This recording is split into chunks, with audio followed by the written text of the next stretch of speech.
در جامعه ما شما می‌بینید کسانی که انحرافات اعتقادی دارن از لحاظ اخلاقی باز بعضی از خوبی‌ها دارن و مردم هم بر اساس این خوبی‌هاشون والا فلانی خیلی آدم عاجز است، تو بسیار عاجزانه است، کلی خود خم میگیرن، افراط میکنن، در هر جا بری بسیار با احترام دیده باشه. نه ما کدی یکیش کدام بحث میکرد همین شور بخوری سب بحث میگن شما قربان جان نفهم چی.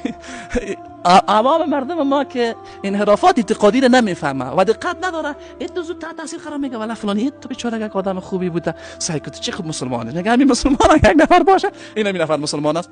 درست است اخلاق خوب یک بخشی بسیار مهمی در دین هست، اما نه به او قیمت که یک نفر عقیده خراب داشته باشه. خب میفهمین چرا از این نکته سوء استفاده میشه؟ به خاطری که یک عده از کسانی که در جامعه ما از لحاظ اعتقادی الحمدلله تا حدود خوبن، اینا باز در زمینه‌های رفتاری خود با مردم خیلی مزهشون نیست.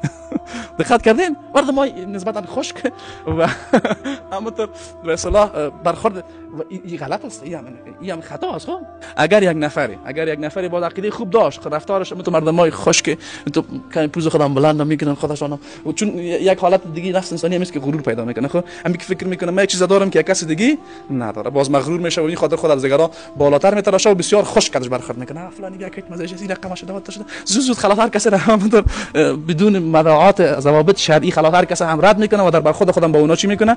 احکام شرعی رعایت. این هم خطرناک است. او خطرناک، خیلی خطرناکه، بالاتر هست چون قابل بخشش